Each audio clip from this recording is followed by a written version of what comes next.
Hey everyone, thanks for joining us today. We've got a few of us on the call.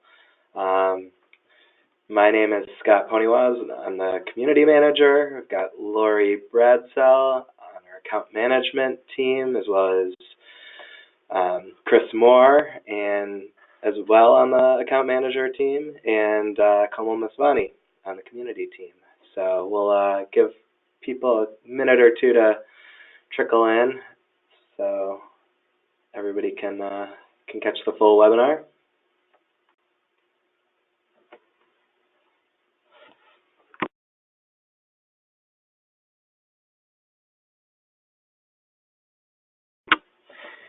And then also, if you can all just comment that you can hear me in the comments box over there on the right side of the screen. Just want to make sure everything's coming through clearly, and also that you can see the screen.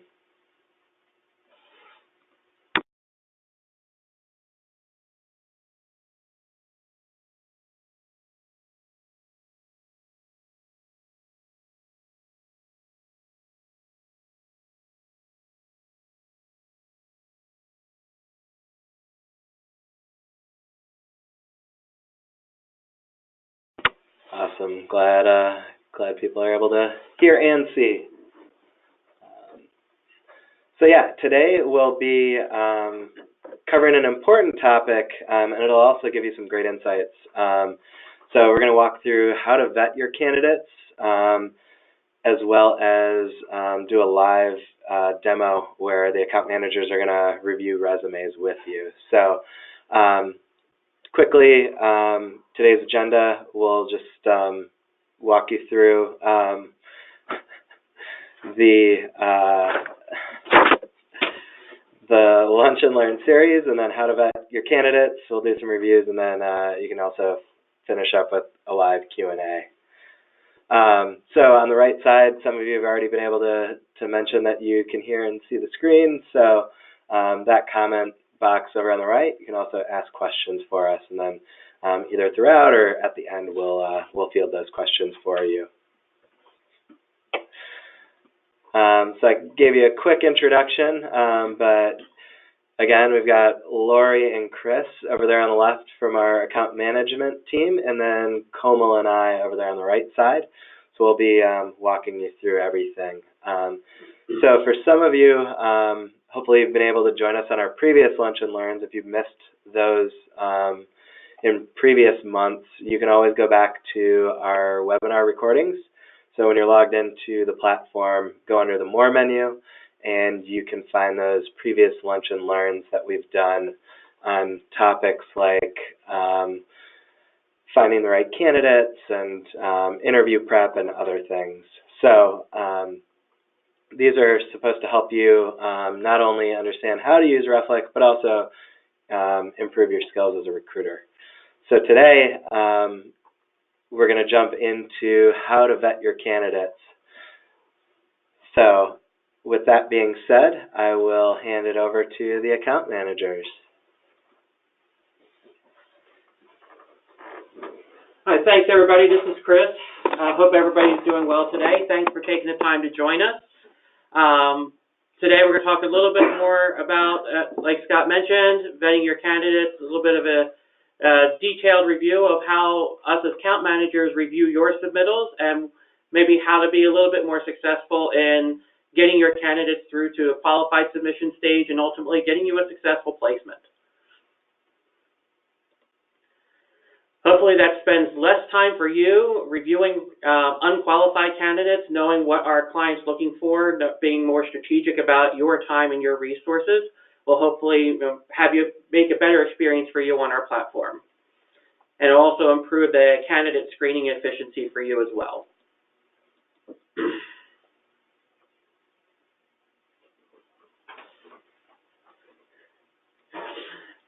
So one of the great things that we've done as account managers, we put together some tips for you as a recruiter to be able to help navigate the process of vetting out and qualifying a candidate. So a lot of our clients come to us with very specific expectations regarding, let's say, education level, degree, years of related experience, required skills, We try and emphasize those in the job description section of the Reflik platform, as well as emphasize that information in the insights portion. So definitely recommend that you take a look at both portions to make sure that you're kind of hitting all the key points. We also do try and drive some of those points home when we enter those pre-screening questions for you as well, to help you understand what's key and important for our clients in terms of the key criteria for a job. For submitting candidates outside of the salary range, we definitely recommend you tap the account manager on the shoulder a little bit before submitting candidates, just to find out what flexibility there might be. If we know that there's flexibility, we will certainly share that information with you, and if it's reasonable, add that information into insights to let you know that there's flexibility. And sometimes we will make changes in the actual job itself to make a change of that salary range if it's a sizable change. For our clients, we typically have, most of our clients are looking for individuals with some job stability.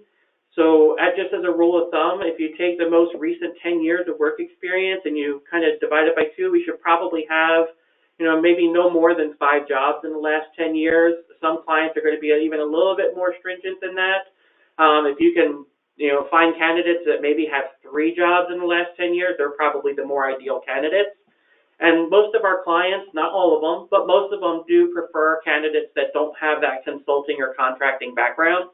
If you find a great candidate that has that kind of background, definitely reach out to the account manager, talk to them, find out whether it's a candidate worth pursuing before you spin your wheels going through that process of vetting out the candidate, going through your interview process, etc. You'll find that most of that information is very easily attainable by just a quick reach out to us, phone, email. We're happy to respond and give you some insight into what our client's expecting. Work authorization status, we do work with our clients very closely to understand what's acceptable and not acceptable for different positions. For various different reasons, our clients have very specific criteria in some cases, where they're only allowed to have U.S. citizens or only allowed U.S. citizens and green card holders.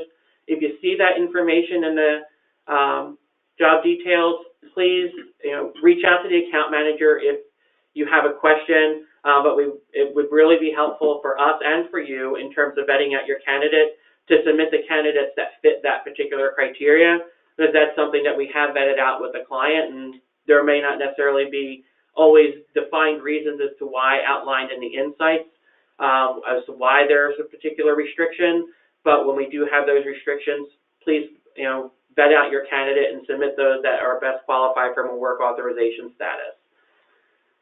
We've had candidates, and we do have some jobs with clients where they're asking for portfolio links for marketing positions, for other needs as well. If you have links in the resume, please do the due diligence and just click the link, make sure it does open up correctly to an actual page. We've had some broken links come through on resumes in the past. It would really be helpful for us to make sure that that's taken care of on the front end, so that when we submit it to our client, they're able to see an effective resume and see those links that they're looking for. And one thing that has become a little bit more common in probably the most recent year or so is job board resumes. It's very quick and easy for us to see when a job board resume comes in versus when we are getting one that the candidate's provided directly to you. The candidate-provided resumes definitely come across more professional, present better to the client, and tend to go a long way towards getting a candidate to that next step, as opposed to seeing a job board resume that has some formatting issues in it. There are some redundancy of verbiage that comes through from job board resumes, and they just don't look as clean and crisp as a candidate-prepared one. So that can sometimes unintentionally create a little bit of a hindrance to your candidate. So we definitely recommend getting a candidate-prepared resume, and if need be, submit a job board resume kind of as a last resort.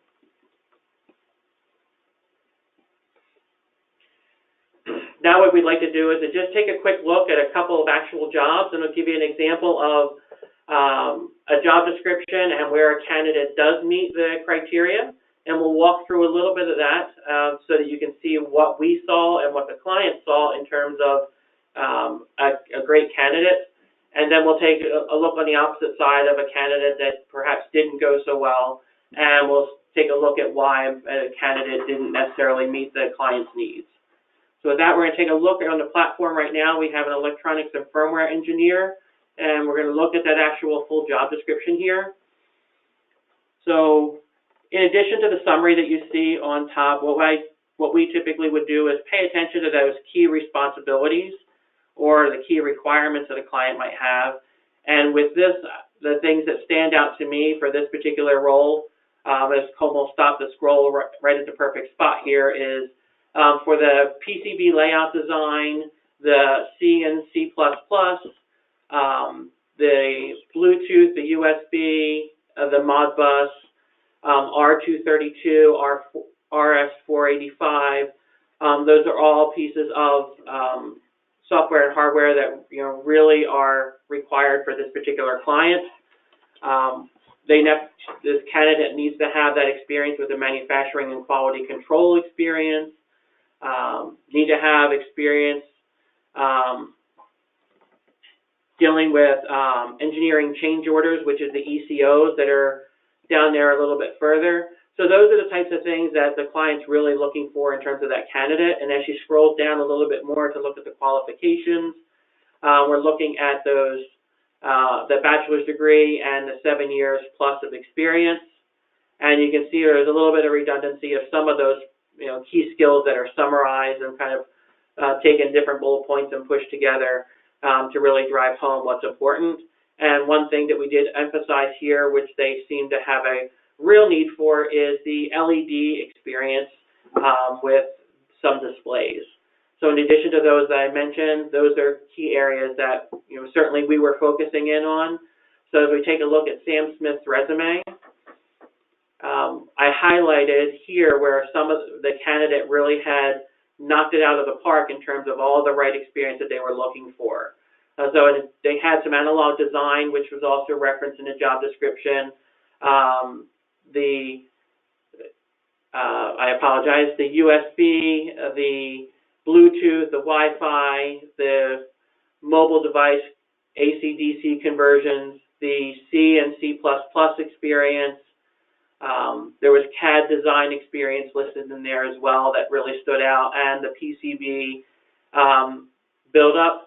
And for those who are not familiar with electronic circuitry, SMT is surface mount soldering. And that's a real standout for somebody who's done that PCB board design experience, to also have the assembly knowledge and experience as well. So this candidate really knocked it out of the park for us, and ultimately was a candidate that was hired by the client, and it was for all those reasons that the candidate really was a superstar for them.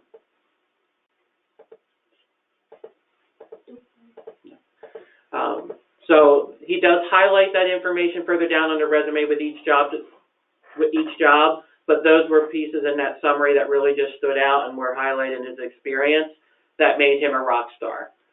So as we take a look at the another position we have is the environmental remediation engineer. For this client, they are really looking for candidates that have some remediation experience, particularly in the California setting.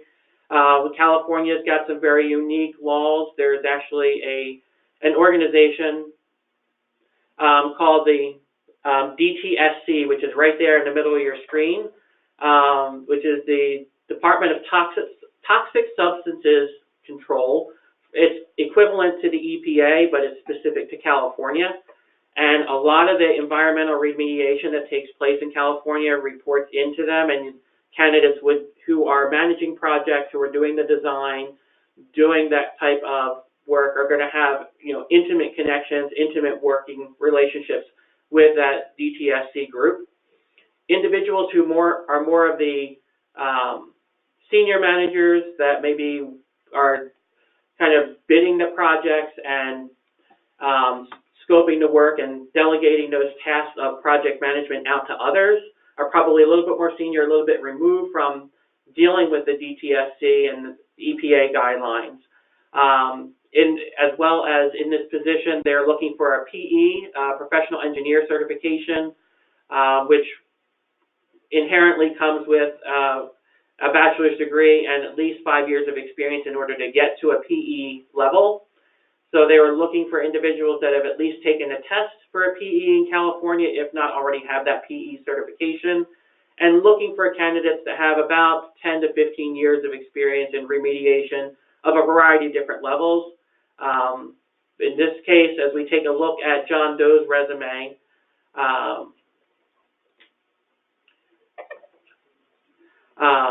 if we just take a quick scroll down past the highlight portion, we start with John Doe's experience. You can see that his first position here, he's a consulting engineer from 2017 to present. As we scroll down just a little bit more and start taking a look at just some of his past experiences, we see 2015 to 2017 as another position, 2013 to 2015, another one that's 2 years, maybe a year from 2012 to 2013. So you can see a couple of short-term positions here, 2011 to 2012. So not a lot of longevity at some of these positions. So as we scroll up to the top, I highlighted some of the pieces that really didn't stand out for myself as well as the client. They didn't have that intimate knowledge and working relationship with that DTSC group. That was a key pivotal piece of the job description. They had more project management experience coming from another area of the country before, and didn't really have the intimate knowledge of California. And they had a lot of job changes, and those pieces together really, unfortunately, made this candidate a close fit from a skill set perspective, but not quite meeting the client's expectations. So even if you have a candidate that's kind of 70–80% of the mark, in most cases, that's still going to be a little shy of what our client's looking for. So that longevity is a very key piece, as we mentioned earlier in the presentation, as well as checking your boxes to make sure that the key criteria that we list out in the pre-screening questions, as well as Komal's going to show you in the insights of the job, those are also very key as well. So as we take a look at this position, it does highlight some of those areas for the bachelor's degree, the years of experience. It also lists the experience working with the DTSC. And this candidate was a little bit light in terms of that experience. You wouldn't necessarily gather that piece or the DTSC on the resume, where it might be something you're going to have to take some of the details from the job description and the insights and do a little bit of Q&A with your candidate to make sure, if it's not part of the pre-screening questions, digging into those requirements and making sure that you have a conversation with your candidate, making sure that you're really getting the true scope of the individual's work experience. Do they have all the right pieces, hitting all those right marks as part of the requirements? So with that, we'll kind of pause for a moment, let you take a moment to ask some questions into the portal. So we'll pause for a little bit of a moment for that.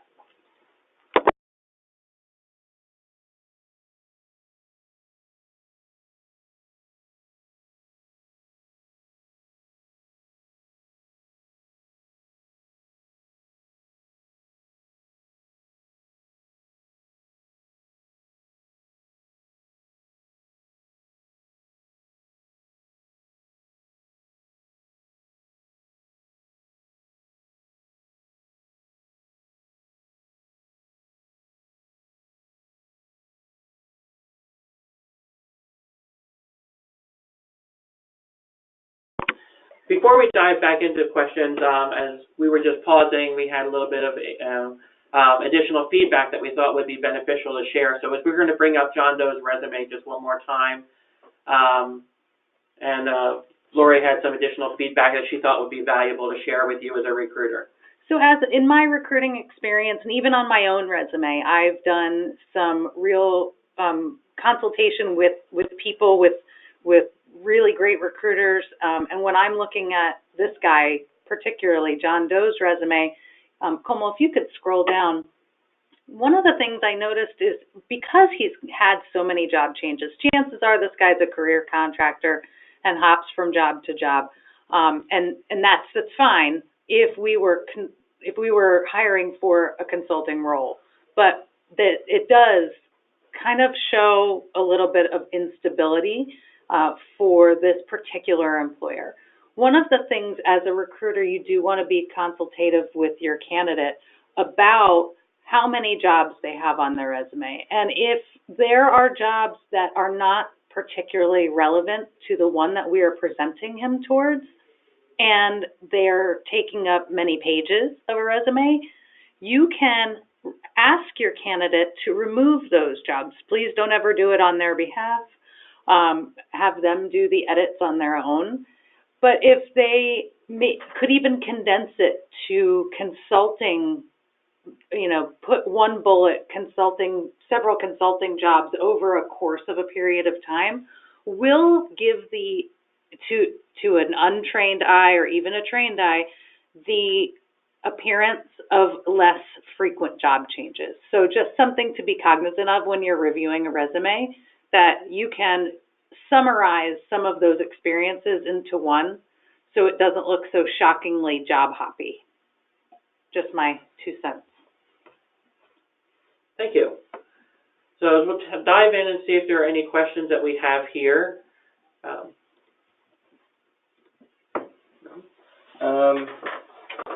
So I've got a question here.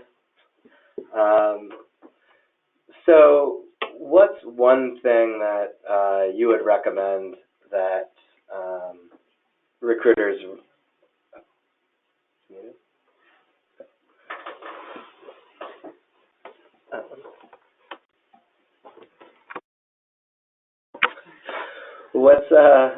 what's one thing that you find most recruiters make the mistake on when they're submitting resumes that aren't quite a match?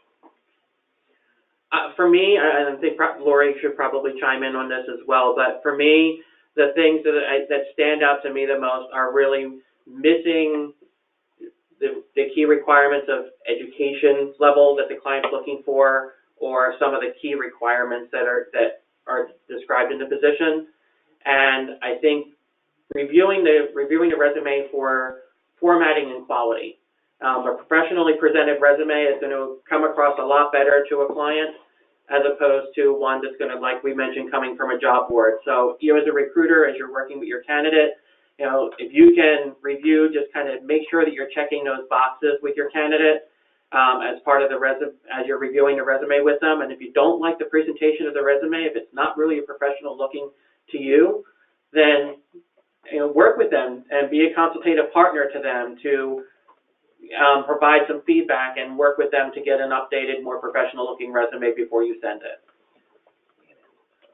And to piggyback on what Chris said, that a lot of times, and even as we continue to grow and bring on more consulting positions, contract positions, I don't like to use the word contract, temporary contingent labor positions, you will be doing some resume formatting to remove contact information, and I'm sure some of you are doing that now, or adding a logo. When you do that, please make sure it doesn't shift any of the other bullet points further down in the resume. That's a huge red flag to a hiring manager if the resume is poorly formatted, and it could have been very nicely formatted, but when you went and did your changes to make it submittable to us, sometimes just make sure you're checking all the pages of the resume to make sure none of those bullet points shifted or moved or somehow text translated to another font or something like that. I've seen that happen. And also, with the education piece, listen, we all know that this guy may have the perfect amount of experience but doesn't quite have the bachelor's degree yet, or the master's degree if it's required. If it's absolutely required, sometimes that's not even a client mandate. It's actually, I know in some situations it's actually a federal mandate for, if it's an FDA regulated environment, and the FDA is the one making sure that anyone that's hired has to have the required education to a job description. So it's not just the client always being super picky. It is sometimes mandated from a much higher level. We've got a client currently with jobs on our platform that require really strict educational upward mobility, 3.4 GPA minimum. They will not even consider someone with a 3.3. They won't even look at it. It's the first thing they look at. So just know that it's not the account managers that are mandating that. It is the client, and sometimes it's even above the client.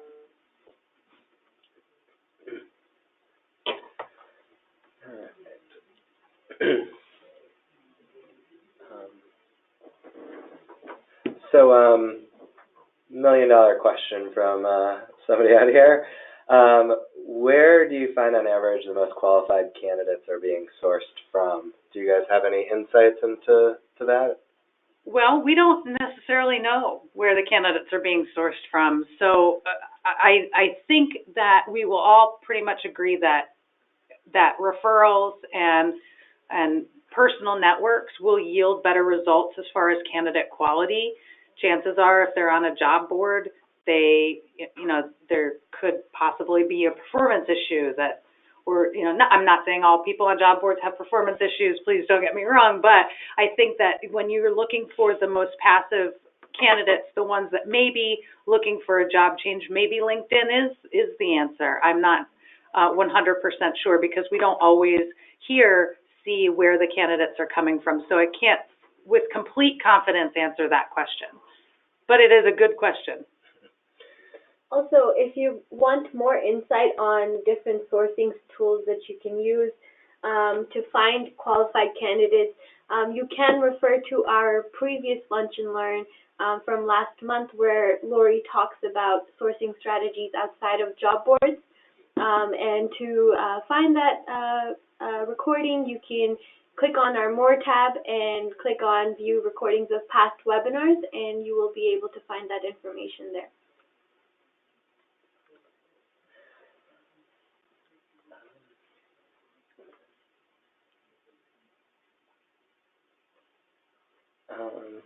All right. So there was an additional question that came in asking for some clarification about where the candidates might come from.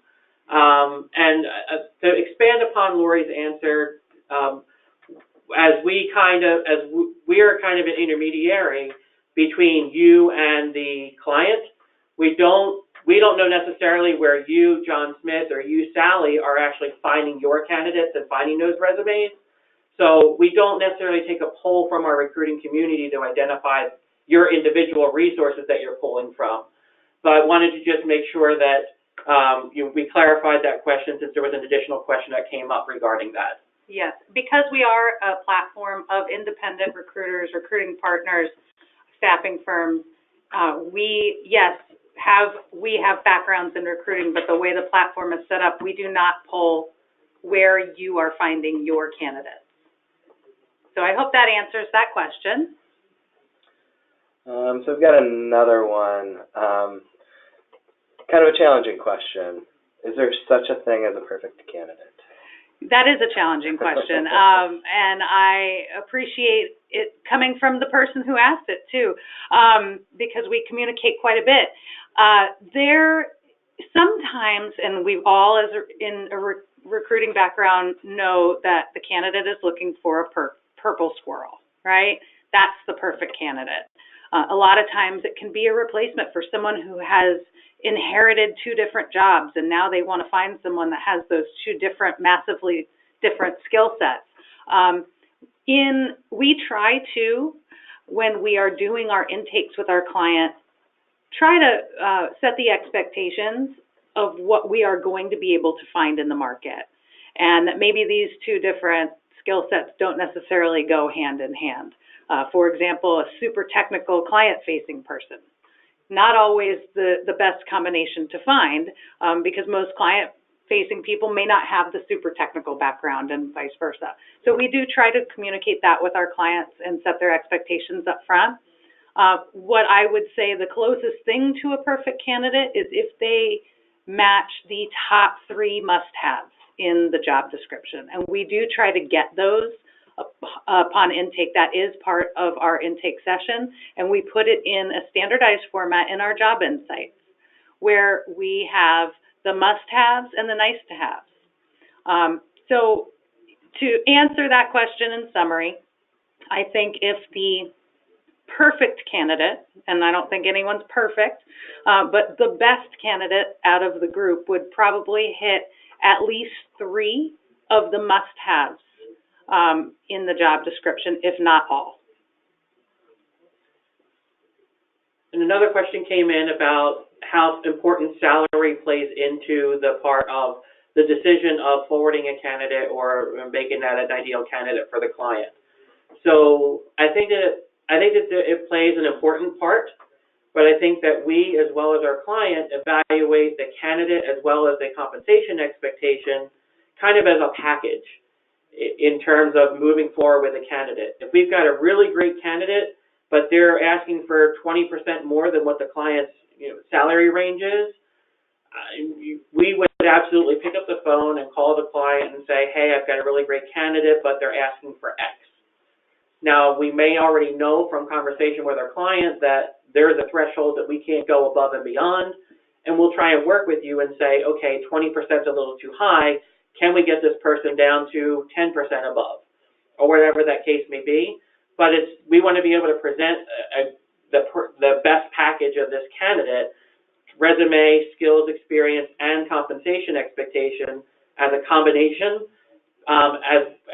to the client. So we want to make sure that when we send it over to them, if we can send it over to them, salary included, that it's the best package possible for that client to be able to see and evaluate.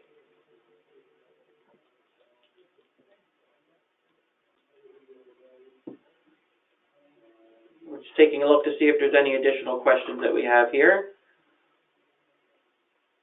Don't see any new ones right now, so we'll give everybody maybe about another 30 seconds or so if we don't see any additional.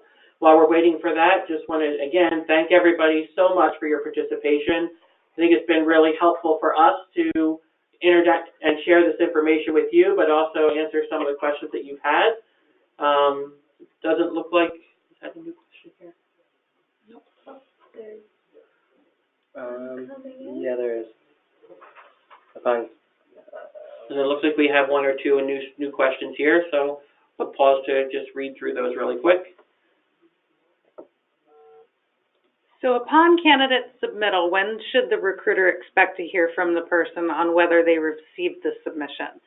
Well, we have a rule, just internal SLA of at least 48 hours to review candidates and either let you know whether they're moving towards the submittal to the client or if they're going to be rejected by the account management team.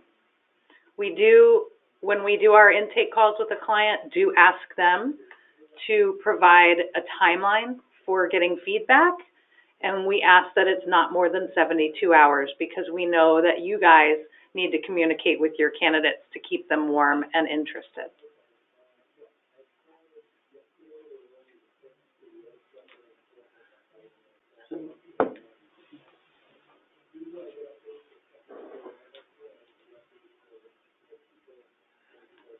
Okay. All right. It looks like we're good. Thanks, everybody, again. We really appreciate your participation and your support and look forward to seeing some, great candidates come from you in the upcoming weeks. Thank you very much.